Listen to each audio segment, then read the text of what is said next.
বনগাঁ উত্তরের বিজেপি বিধায়ক অশোক কীর্তনিয়াকে অনুপ্রবেশকারী, এই প্রশ্নটা এখন ঘুরপাক খাচ্ছে বনগাঁবাসীর মনে। প্রশ্ন উঠছে খোদ বিধায়কের বাবা মার দেশের নাগরিকত্ব নিয়ে।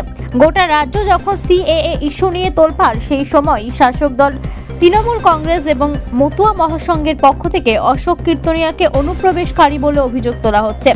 মতুয়া মহাসংঘ মহকুমা কমিটির পক্ষ থেকে মহকুমা শাসকের কাছে অভিযোগ জানানো হয় যে 2002 সালের ভোটার তালিকায় বনগাঁ উত্তরের বিজেপি বিধায়ক অশোক কীর্তনিয়ার নাম আছে বনগাঁ উত্তর বিধানসভার ঘাটবাউর গ্রাম পঞ্চায়েতের 130 নম্বর বুথের 354 নম্বর সিরিয়ালে, কিন্তু সেই ভোটার তালিকায় নাম সেই বিধায়কের বাবা মায়ের।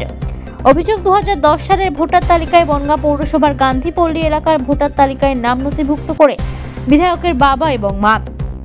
অভিযোগ তোলা হচ্ছে কিভাবে বাবা মায়ের নাম ছেলের নামের পরে ভোটার তালিকায় নথিভুক্ত হতে পারে।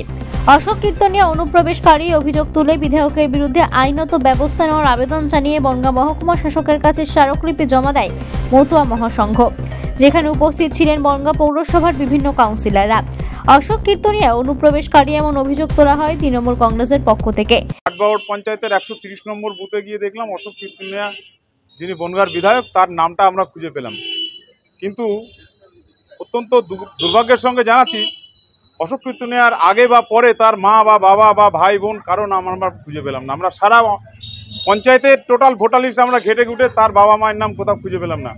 পরবর্তীকালে আমরা জানতে পারলাম যে 2010 সালে তার বাবা মা বাংলাদেশ থেকে এসে গান্ধীপল্লীতে তারা নতুন করে ভোটার লিস্টে নাম তুলেছে।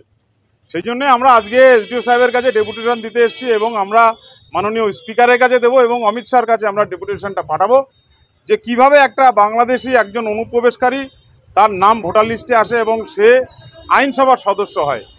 আমরা চাইছি অবিলম্বে অশোক কীর্তনিয়ার নামটা ভোটার লিস্ট থেকে ডিলিট হোক এবং তার বিরুদ্ধে আইনানুগ ব্যবস্থা নেওয়া হোক। এটাই বিধায়কের পদ থেকে তো বটেই, তাকে অনুপ্রবেশকারী হিসাবে গণ্য করা হোক এবং তার বিধায়ক পদ তার খারিজ করা হোক। তৃণমূল কংগ্রেসের বনগাঁ সাংগঠনিক জেলার সভাপতি বিশ্বজিৎ দাস অশোক কীর্তনিয়া বিধায়ক পদ খারিজের দাবি জানিয়েছেন। পাশাপাশি তিনি জানান যে বিজেপি সিএএ নিয়ে ভাওতাবাজি করছে আর নিজেরাই অনুপ্রবেশকারীকে বিধায়ক পদে রেখেছে।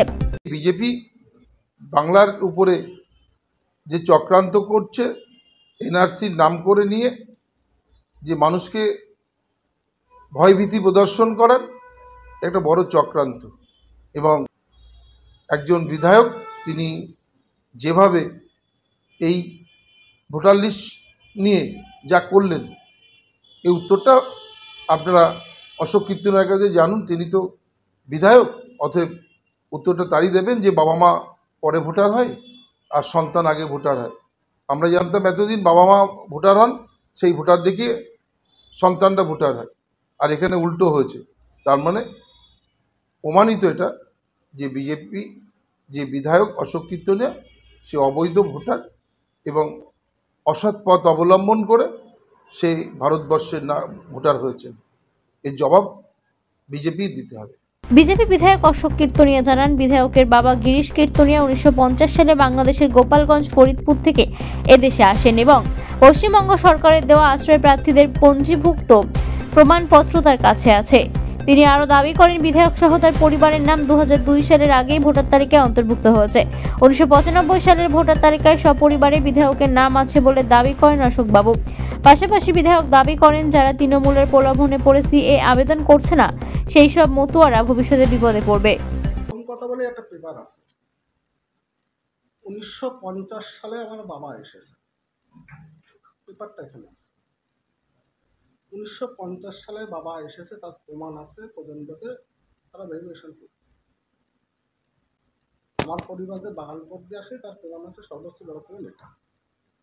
2002 সালে ভোটার লিস্টের নাম নেই, 1993 সালে আমাদের পরিবারে ভোটার লিস্টের নাম এসেছে আছে, এখানে লেখা আছে, দেখে নিন কত ছবি তুলে নিয়েছে, ভোটার লিস্টের নাম তোলা আছে।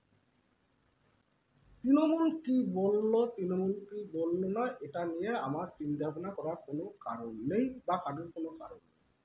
কারণ এই মতোরা যারা ওর প্রলোভনে পা দিয়ে আজকে সিএতে ইনভেস্টমেন্ট করছে না, তাদের চরম বিপদ আছে।